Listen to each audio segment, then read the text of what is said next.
And I personally, I knew that there was not so much impact I had to make in another man's foreign land who had really developed all his sectors. I was graduating as a pharmacist. The pharmaceutical sector in Italy is one of the most developed in Europe. They produce their drugs at home. Their drug manufacturing companies are so developed. Their community pharmacies are so developed. There's a pharmacy every 100 meters you go in an average Italian town. And they are so professional. They don't have roadside drugs. It's no longer a problem. And I thought about my own country, Cameroon, where roadside drugs is still a problem. There are more bars than there are pharmacies. People don't go to the hospital when they are sick. People don't. Greetings, people. Salut, salut. How are they? Welcome back to another video. Thank you so much for clicking. If this is your first time on this channel, you are very, very much welcome. And I will hereby invite you to watch the video, and at some point you might decide whether subscribing, because to be sincere with you, I'm still trying to find my niche, most especially what I'll be talking about mostly on this channel. But if you are ready to dive in an adventure to discover with me the purpose or the final purpose of this channel, then stick right up in and you are welcome. Last video I shared a story with you guys, a personal story about how I made my first 1 million francs CFA without working, like without having an actual job. A story which was to encourage persons, especially the young ones out there, be it in studies, to put in their best, because there are so many ways you can stand out when you put in the best in whatever you are doing.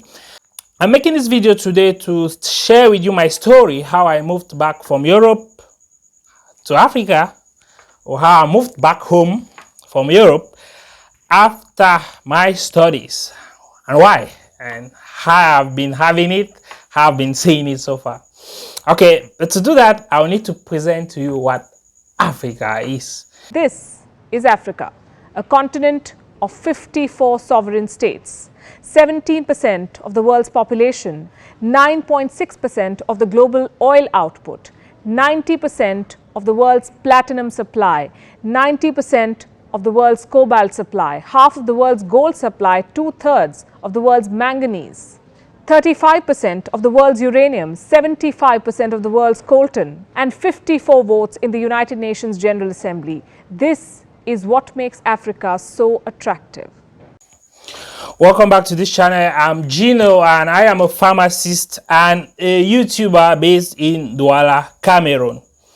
For your information, Africa is the richest continent in the world in terms of natural resources, both above and below the ground. Africa has a population of about 1.3 billion people and have the highest percentage of population below 19 years old. That's the highest youthful population in the whole world. Okay, this tells you the potential that Africa is having. Africa, because of its resources, attracted powerful nations with very vicious ideas who come to exploit and create a lot of disorder in the continent so that they can go ahead to extract or get their selfish aims satisfied and accomplished. Africa alone has a surface area that is slightly bigger than the combined surface areas of China, USA, India, the European Union made up of 28 countries, Thailand, South Korea, Japan, Pakistan, Bangladesh, Malaysia, and Vietnam. These listed countries altogether have a population of about 4.3 billion people. But remember, I said Africa has a population of 1.3 billion people. But yet, their surface area is larger than the combined surface areas of all the listed countries above. So you can imagine the vast land that is available in Africa for a population that is not still like the whole black community in the entire black community in the world can fit right back into Africa, and there will still be enough space for everybody. So to you, my fellow ones in the diaspora watching this video, here is an invite for you to think about home, to think about all the potential this continent is having. Trust me, I'm not going to tell, like, you'll be getting to know when I'll be sharing the little part of my story, how far it has been so far. You know, it's not the best of roses. Due to bad governance, bad leadership, and the external arm and manipulation of in some form of neo-colonialism that is going on, Africa tends to not be a place full of hope for its youth. That's one of the major reasons why most of them embark in some deadly trips across the Sahara Desert, across the Mediterranean Sea, in search of greener pastures in Europe, and now some of them are taking the journey across the forests in South America and Central America, across the Darien Gap in the jungles for adventures in America and Canada. There is so much immigration out of this continent and so much brain drain for a particular reason, which is, I term, the major cause is bad governance. Because for the majority of the states in Africa, we have presidents who are not acting in the best interest of their citizens. This leaves the youth hopeless.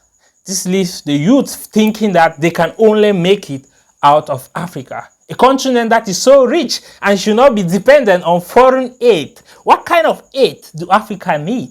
Foreign aid for whatever reason. Africa should be that should be giving other countries aid, when you have to look into the allegedly awesome and huge resources that the continent possesses. So it is clear to say African economies are being deliberately distorted by powerful external sources, okay, and made to operate contrary to the interest of the African people. Many current rulers of African countries perform their jobs as if they were estate managers of some faceless absentee landlord that lived in a foreign land. Yes, there is an external arm that is linked to bad governance and corruption in Africa. It has always been so. It has never been in the interest of that external arm that Africa is properly governed. That external arm may change from time to time. It has always been there. At one time, it was in the form of slavery and colonialism, and now it is in the form of the less visible neo-colonialism. Understanding the neo-colonial state in Africa is a very complex issue for an ordinary African. Okay? That is why the reason why a crowd in Douala will lynch a guy for stealing a loaf of bread in the street and will ignorantly adore another man who is usually an authority that has stolen millions of dollars just with the stroke of his pen. These are quotes from an article I read from the website of someone who happens to be my professional mentor, my boss. He's a pharmacist, he's a freelancer, a photographer. I'll be leaving the article down below. J. Moses Tima. Before coming back home, I knew what this continent is. I knew the potential of this continent. I knew that Africans should never find themselves out there struggling with racism and other harsh climatic conditions. Meanwhile, they have a continent full with everything. I'm not saying that it's a land of roses, so it's a bed of roses out here. Nevertheless, it isn't also a bed of roses out there in Europe, or Asia, or America. But like they say, east to west, home is the best. But our leaders, poor governors, have not been doing things in the right manner to make home to be the best for Africans. That's why they always consider moving out. Immigration is something that's as old as the beginning of the world, because people will always tend to move from places that are not conducive or places they cannot accomplish some particular desires or some particular tasks, and to where they believe that their dreams can come true. That is why you have the search of greener pastures being it a normal thing, especially in the African continent. It's not only Africa that is suffering from immigration. Other countries have suffered, even Italy and Ireland in the past. They were moving to the US in search of greener pastures, but now their country has become a little bit more for the people and for the youth and for the citizens, so more conducive that an average Italian lives their life up to 60, 70 without ever moving out of Italy because they are comfortable back home. Why should they go out? If they go out, it's just for tourism. I have a vision, I have a dream that one day Africa will be that continent where African youth will go out of Africa just for sightseeing. Dubai, China, the US will just be for sightseeing. And if I was even given the chance to travel around, my goal would be to visit African countries because Africa is rich. Africa is beautiful, filled with so many resources and so many things that the foreign media have not been showing you. For those of you who have been consuming videos around Africa, like from channels like Wada Maya, who have been doing a great job in taking Africa to the world, Miss Trudy and Tayo Aina and so many other African YouTubers, you discover that there's so much about the Africa that you don't see on TV, you don't see on foreign media. Okay, so this is just a brief introduction. Also, recently, I watched a video about the Ghanaian president who was giving his point of view on what he thinks is the role of the African diaspora in the growth and the development of Africa, or some steps he thinks African countries need to make concerning the use or the exportation of raw material. And there is this Norwegian economics, Eric Rennet, that once said, and I quote, "No nation has ever taken the step from poor to being wealthy by exporting raw materials in the absence of domestic manufacturing sector." So I strongly believe it is high time Africans stop trying to get wealthy by predominantly exporting raw materials and cheap agricultural produce.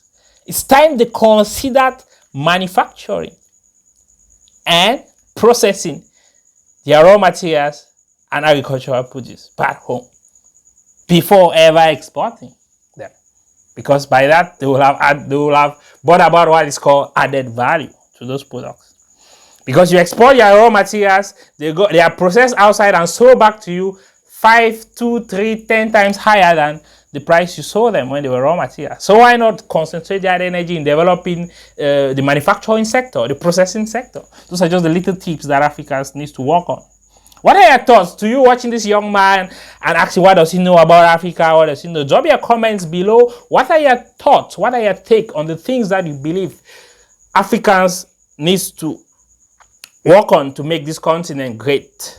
What are your thoughts? I'll be reading your comments. I'll be reacting, liking, and loving any comment and replying to every comment in the comment section below. So drop your comment on your take as an African, if you are one, or a foreigner. What do you think needs to be done for this continent to move forward? Because Africa seems to have been marking time. Look at Malaysia, look at Singapore, look at Korea, who got their independence almost at the same time as Africa. And now, as we're speaking, they are already developed nations. Okay, they are first world countries. Meanwhile, Africa nations are still marking time. Today, they are still as backwards as they were. So there's a lot that needs to be done. So by now, if you are watching this video, you should know, or you should be understanding my mindset why I had to move back home. It's just a story of how I got up, and I woke up towards the end of my graduation, and I was thinking a lot about Africa. I've been doing a lot of research about Africa. I've been having some conversations with some other smart students who were, some of them were Italian, some of them were Africans, and they all saw the potential that Africa had as a continent. And I personally, I knew that there was not so much impact I had to make in another man's foreign land who had really developed all his sectors. I was graduating as a pharmacist. The pharmaceutical sector in Italy is one of the most developed in Europe. They produce their drugs at home. Their drug manufacturing companies are so developed. Their community pharmacies are so developed. There's a pharmacy every 100 meters you go in an average Italian town.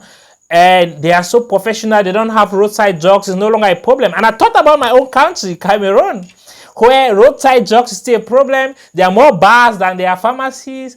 People don't go to the hospital when they are sick. People don't even know that pharmacies, they could get the best advice on their medication at the level of the pharmacy, or they are supposed to get their drugs only at the level of the pharmacy. There's so many other factors. The health sector is so underdeveloped. So I saw that the only way I could create an impact was to come back home. It has never been a bed of roses. It's still challenging, and I'm still figuring out a lot of things. Like, that's why making this video is one of them, trying to pass a message out there that there's a lot to be done for this continent. You have to do something. We have to do something. At my personal level, I believe I'm still like undergoing some training, some grooming on entrepreneurship and other aspects, and entrepreneurship and investment, because I believe that those are the two areas where will really help in the development of this nation, of this continent, Africa, and of our nation, Cameroon, and good leadership as well.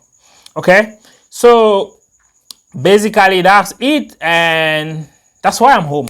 And it's okay to be out there. It's okay to be in the diaspora, but you have to keep thinking about your home, your continent.